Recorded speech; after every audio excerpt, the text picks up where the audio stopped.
샬롬, 히브리스 강해 설교 13번째 시간입니다.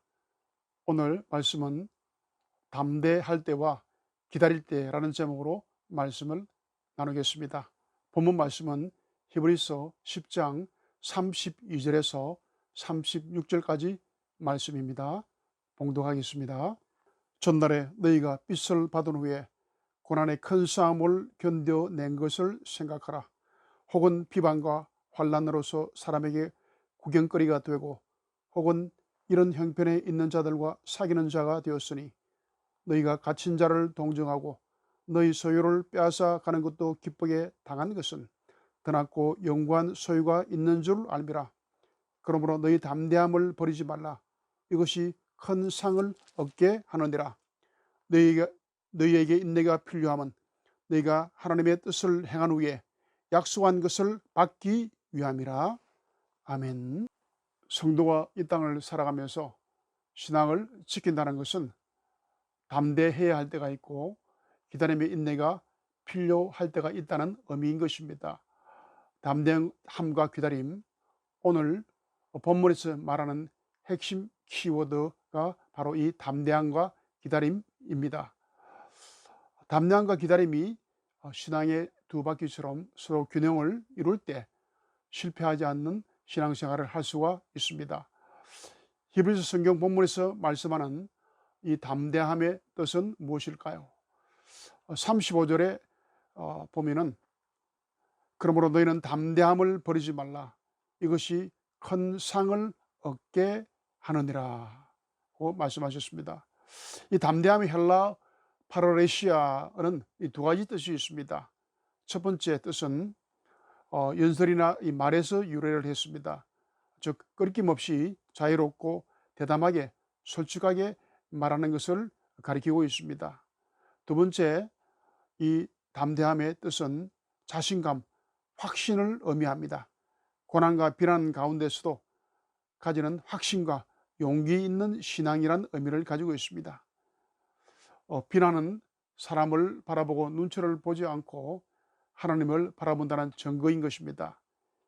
비난에 집중하지 않고 하나님에 집중할 때 믿음의 확신은 더 강해지는 것입니다.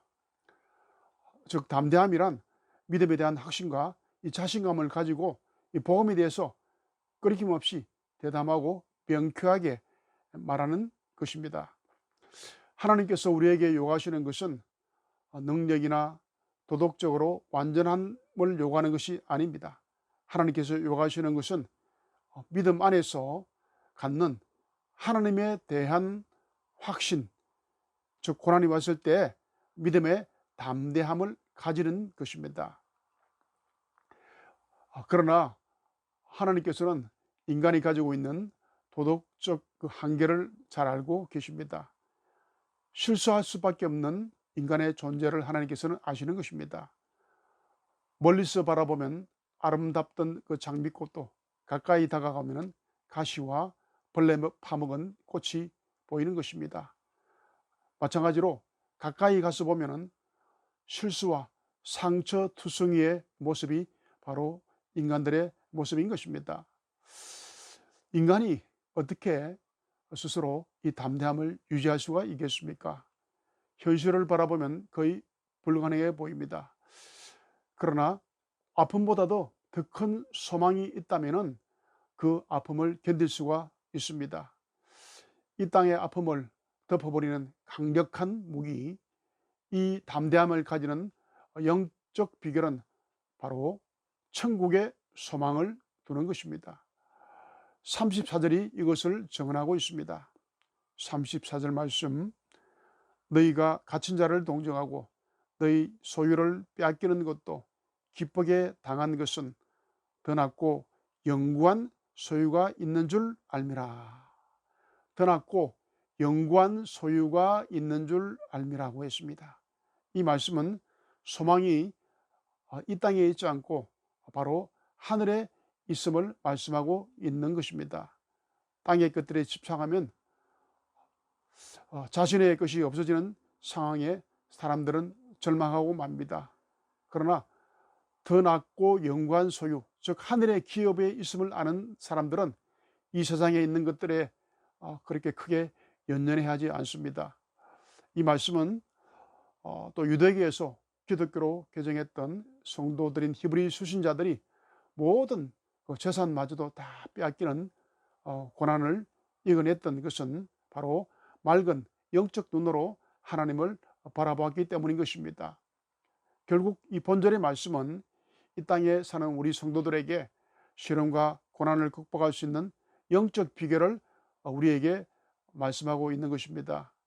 즉 천국에 소망을 두었을 때 우리는 현재 당하는 이 고난들을 넉넉히 이길 수 있다는 말씀인 것입니다. 그래서 고난은 이 땅에 집착하는 것도 내 것은 아무것도 없다는 것을 깨닫게 하는 축복의 다른 이름인 것입니다.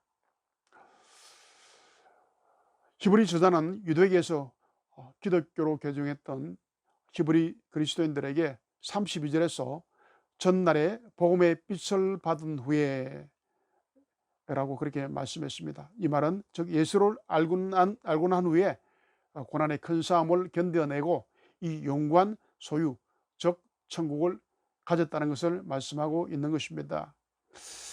이러한 천국의 소망을 가지려면 우리는 어떻게 해야 하는 것입니까? 히브리 저자는 히브리 12장 2절에서 믿음의 주요 온전하게 하시는 이인 예수를 바라보자라고 말씀하셨습니다. 예수를 바라보는 영적 민감성과 믿음의 담대함이 서로 유기적으로 강력하게 결합하고 있어야 이것이 가능한 것입니다. 영적 민감성은 은혜 안에서 영적으로 성도가 깨어 있을 때만이 가능한 것입니다. 영적으로 깨어 있으면 작은 변화도 느낄 수가 있습니다. 인간은 영적인 동물이기 때문에 기도와 말씀으로 깨어 있지 않으면 그 영이 죽어버리는 존재입니다. 영이 살아있어야 바로 믿음의 담대함도 유지할 수가 있는 것입니다.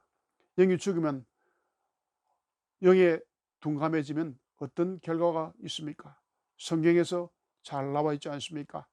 사무엘상에서 보면은 엘리 제사장의 애가 잘 기록되어 있습니다. 사무엘의 어머니 한나가 아들을 달라고 간절히 기도했을 때 엘리 제사장은 그녀가 술에 취한 줄로 착각을 하고 실수하는 영적인 둔감함을 보여주고 있습니다. 그 두 아들의 타락으로 아들은 아버지의 말도 듣지 않게 되었습니다. 두 아들 홈리와 비네아스는 결국 블레셋과의 전투에서 죽임을 당하고 나이가 많고 몸이 비대한 엘리 제사장은 의자에서 뒤로 넘어져 목이 부러져서 죽임을 당하고 맙니다. 남편과 시아버지의 죽음의 충격을 받았던 비네아스의 아내인 며느리도 해산 후에 결국 죽고 맙니다. 이렇게 저주받은 가문이 된 것은 무엇 때문이었습니까?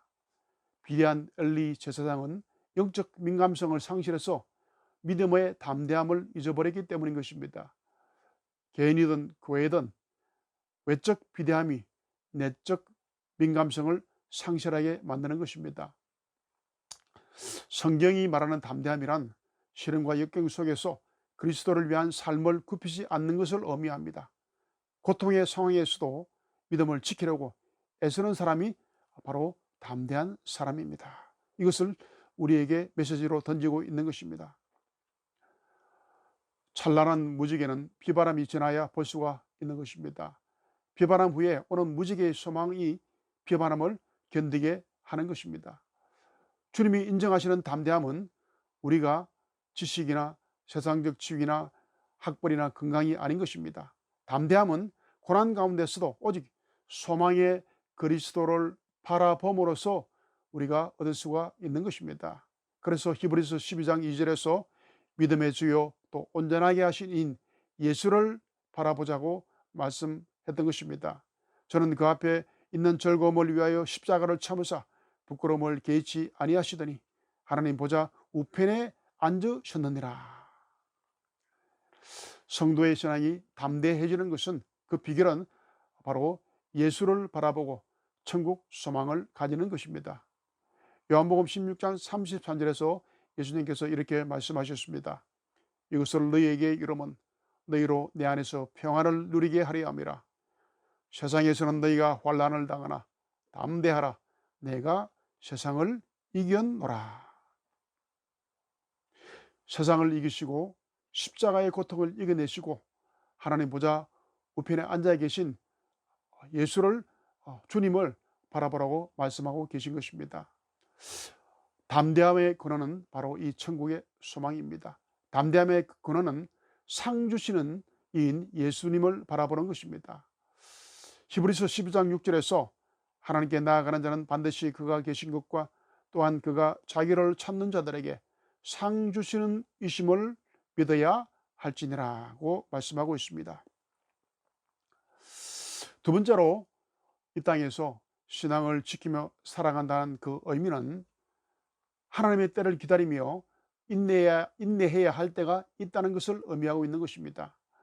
36절, 인내가 필요함은 너희가 하나님의 뜻을 행한 후에 약속하신 것을 받기 위함이라.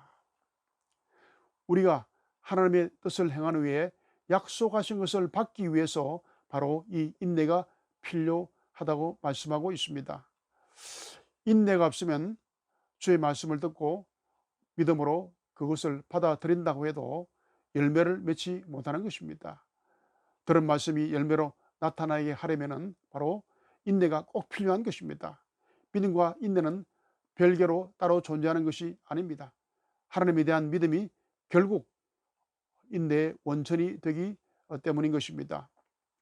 인내가 필요함은이라고 본문에서 말씀하고 있습니다. 여기서 필요하다는 헬라어 원어 크레이안이라는 이 말은 단순히 바라는 것이 아니라 없어서는 안 되는, 반드시 필요하다는 그런 뜻이 있는 것입니다. 그래서 성도가 고난에 직면했을 때 필요한 두 가지가 담대함과 기다림의 인내라고 말씀하고 있는 것입니다. 36절에서 인내가 필요한 것은 약속하신 것을 받기 위함이라고 말씀하고 있습니다. 여기서 약속하신 것이란 천국의 안식 또는 영혼의 궁극적인 구원을 말하고 있는 것입니다. 이것은 예수 그리스도께서 재림 이후에 실현되는 것입니다. 어떤 일의 성취는 많은 말이 아니라 오래 기다리며 인내하는 것에서 이루어집니다. 인내를 통해서 우리가 얻을 수 있는 것은 바로 절제의 힘인 것입니다. 인간이 실수하는 이유는 바로 절제의 힘이 약하기 때문인 것입니다. 큰 절제가 아니라 작은 절제를 못함으로 인간은 실수하고 무너질 수가 있는 존재인 것입니다. 사람이 걸려서 넘어지는 것은 큰 바위가 아니라 작은 돌멩이에 걸려서 넘어지는 것입니다. 인내와 절제는 바로 작은 것에서부터 시작되는 것입니다. 반대로 일의 성취도 작은 절제와 인내로부터 시작되는 것입니다. 그래서 예수님께서 말씀하시기를 가장 작은 자에게 한 것이 바로 나에게 한 것이라고 말씀하셨던 것입니다. 또 하나님 앞에 회개하고 끈질기게 인내하며 기도하는 그 기도의 시간은 바로 우리가 소망을 확인하고 믿음을 다지는 그런 시간인 것입니다. 인간은 소망이 있을 때만이 인내하며 기다릴 수가 있는 존재입니다. 그러나 믿음과 소망을 품고 이 땅에서 살아갈 때 반드시 고통이 따르게 되는 것입니다. 32절에 전날의 빚을 받은 후에 고난의 큰 싸움을 견뎌낸 것을 생각하라. 이렇게 말씀하고 있지 않습니까? 당시에 이 본문이 쓰여졌을 당시에 그리스도를 믿는다는 표시로 세례를 받게 되면은 그 후로 공개적으로 수치나 모욕이나 또 적대행위를 당하게 됐습니다. 유대인이 회심하여 세례를 받을 경우에는 바로 동포 유대인들로부터 그런 핍박을 당하였던 그런 시기였습니다. 비유대 사회는 다양한 종교에 대해서 개방적이고 관용적인 태도를 보였지만은 유대 사회에서는 그 신앙의 배타성으로 인해서 유대계에서 다른 교회로 회심을 했을 경우에는 상상을 초월하는 박해를 받았던 것입니다. 때로는 자기 사업이 망하게 되고 심지어는 가문에서 추방을 당하고 죽음까지도 각오해야 했던 것입니다. 32절에 보면은 전날에 너희가 받은 후에 고난의 큰 싸움을 견뎌낸 것을 생각하라고 했습니다. 여기서 전날에는 신앙을 처음 가졌을 때를 지칭하고 있는 것입니다. 처음 믿었던 그 순수한 열정과 헌신과 담대함, 이것이 고난의 큰 싸움을 이겨내는 힘이라고 저자는 말씀하고 있는 것입니다.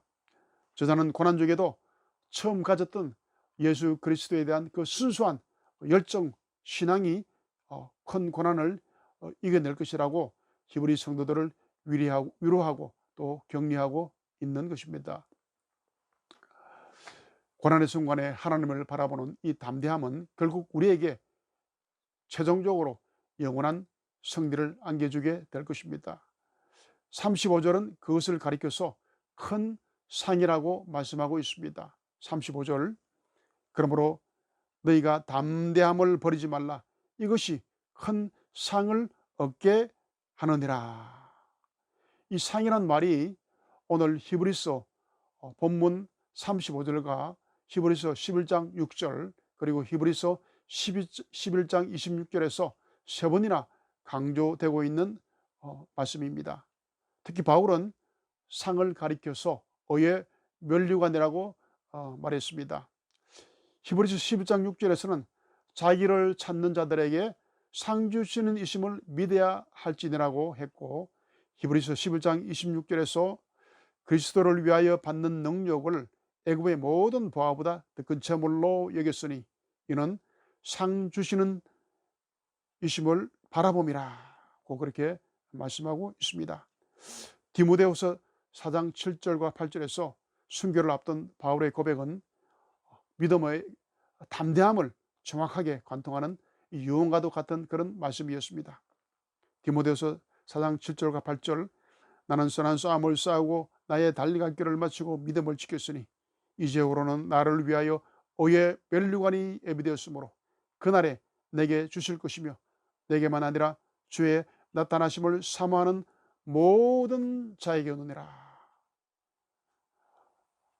바울은 의의 면류관을 바라보면서 바로 믿음을 향해 다름질의 경주를 했던 것입니다. 상하면 생각나는 일이 있습니다. 제가 늦은 나이에 신앙을 공부할 때 먼 거리를 매주 다니다가 디스크가 재발되어서 고통스러운 시간을 보낸 적이 있었습니다. 기숙사에서 밤에 끙끙 앓으면서 가제물을 준비해야 했습니다. 아무리 아플 때도 밤새 장과 책과 또 씨름을 해야 했습니다. 그럴 때는 정말 그만두고 싶을 때가 있었습니다. 책을 읽어내고 리포트와 과제물을 매주 작성해서 발표를 시키기 때문에 공부를 하지 않으면 졸업이 힘든 그런 상황이었습니다. 그렇게 인내와 싸우며 고통과 싸우며 공부를 해야 했는데요. 늦은 나이에 공부한다는 것이 얼마나 힘든다는 것을 깨닫게 되었습니다.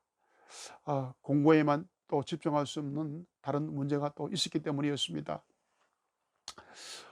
졸업을 할 때 제 이름을 부르더라고요. 그래서 저는 상 주는 것도 몰랐습니다.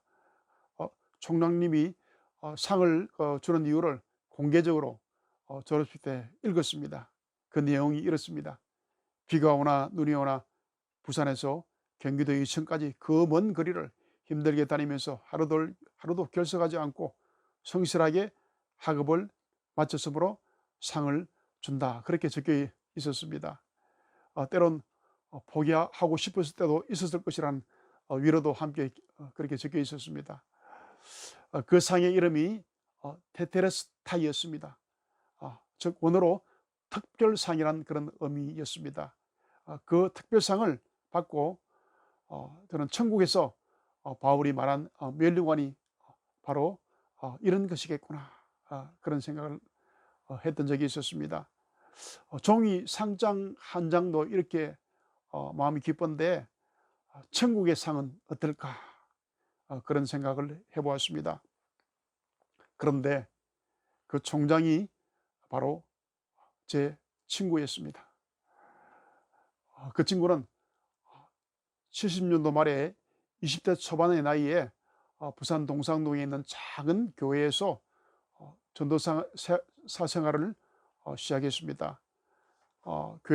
교회에서 누우면 발이 닿을 정도로 강대상 옆에 합판으로 쳐서 만든 그런 방에서 정말 힘들게 가난하게 전도사 생활을 했던 그런 친구였습니다. 그때 그 친구의 별명이 김구령이었습니다. 스스로 자신을 그렇게 불렀습니다. 저는 그 본명이 김구령인 줄 알고 그렇게 처음에는 불렀습니다. 나중에 알고 보니까 본명은 따로 있더라고요. 영혼을 담대하게 구령한다는 의미로 스스로 그렇게 이름을 지었던 것입니다.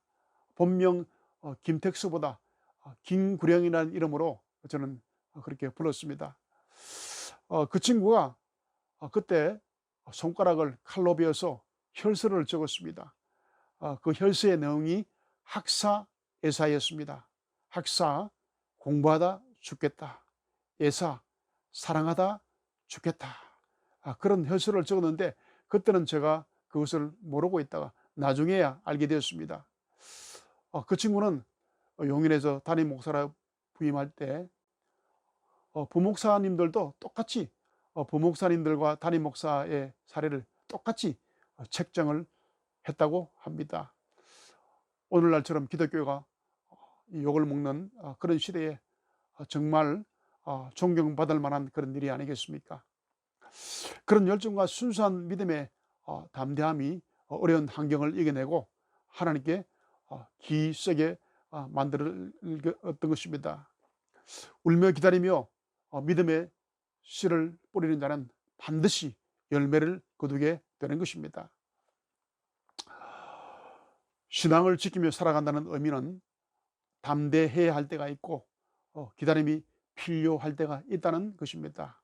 담대함과 기다림과 신앙의 두 바퀴처럼 서로 균형을 이룰 때 실패하지 않는 인생을 산다고 말씀했습니다. 이 담대함이란 믿음의 확신을 가지고 자신감을 가지고 이 복음에 대해서는 끊김없이 전하는 것입니다. 성경이 전하는 것은 믿음 안에서 갖는 이 하나님에 대한 확신, 고난이 왔을 때 바로 이 담대함을 가지라는 것입니다. 또 기다릴 수 있는 그 영적 비결은 천국의 소망을 두는 것이라고 말씀하셨습니다. 아픔보다 더 큰 소망이 있으면 아픔을 견딜 수 있는 것처럼 천국 소망은 이 땅의 고난과 고통을 덮어버리는 강력한 무기라고 했습니다. 우리가 하나님의 뜻을 행한 후에 약속한 것을 받기 위해서 인내가 필요하다고 했습니다. 말씀을 전할 때와 고난이 왔을 때는 담대하게 행하고 구원의 결과는 믿음으로 기다림으로 약속한 것을 받는다고 했습니다. 고난은 이 땅에 집착하는 어떤 것도 내 것이 될 수 없다는 것을 깨닫게 해주는 또 다른 축복인 것입니다. 고난은 그래서 우리가 당하는 고난보다는 더 큰 천국의 소망을 붙잡고 고난도 고통도 담대함과 기다림의 인내를 품고 믿음으로 끝까지 참음으로 이겨내시는 성도들이 되시기를 주님의 이름으로 축원합니다. 가장 빛나는 별은 가장 어두울 때 비치는 별인 것처럼 가장 은혜로운 찬양은 가장 시련 중에 부르는 찬양입니다. 70년대 말에 불렀던 찬양 중 그런 찬양이 있었습니다. 찬송가 623장에도 나와 있는데 70년대 후반에 불렀던 그런 가사로 찬양을 하겠습니다. 영어의 원제목은 In His Time, 주님의 시간에입니다. 찬양하겠습니다.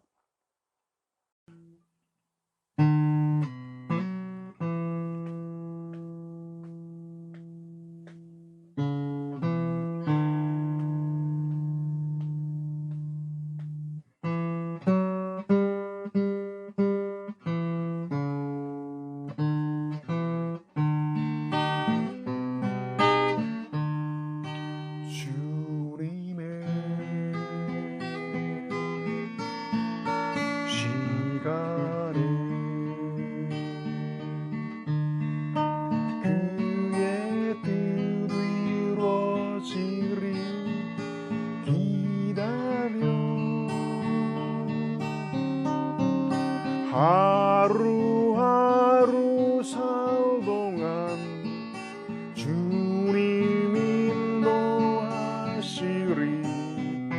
주 뜻 이룰 때까지 기다려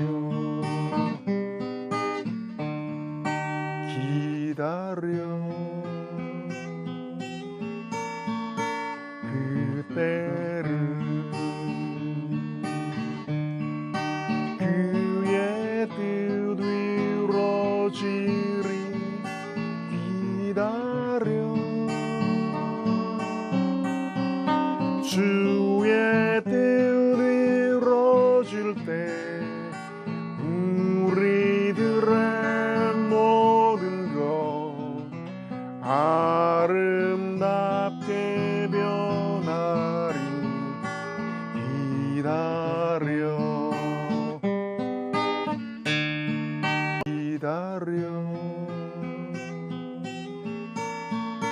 그때를 그의 뜻 이루어지리. 기다려 주의 뜻 이루어질 때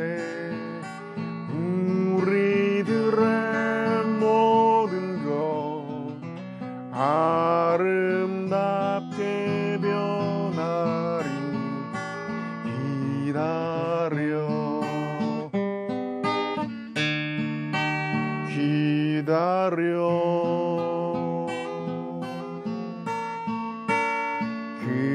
그때를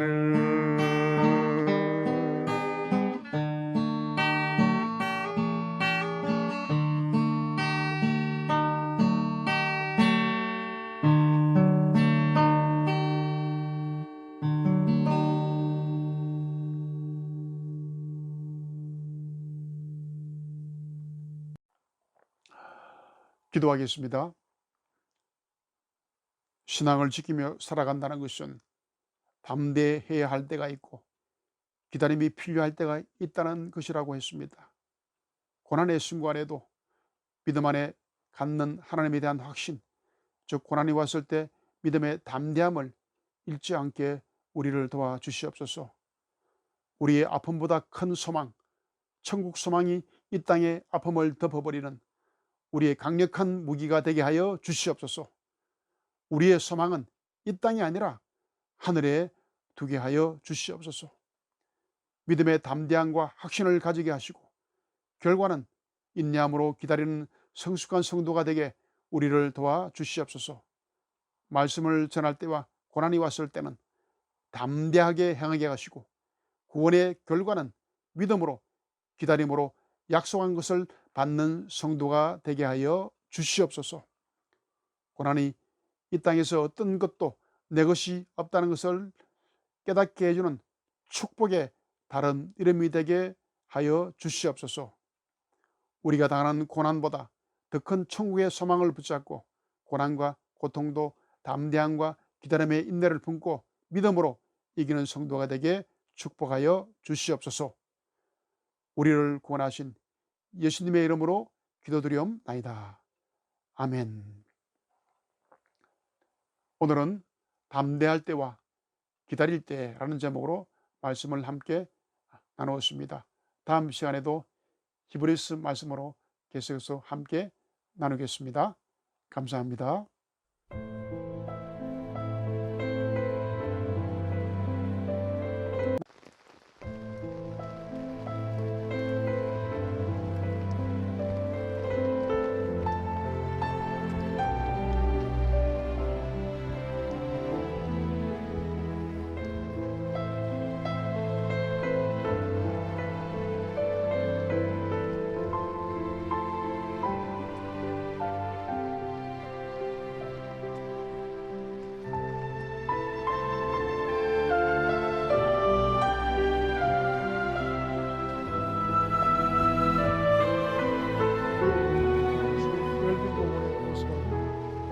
한없이 번어져가고 고요하고 산책하고 묵상하기에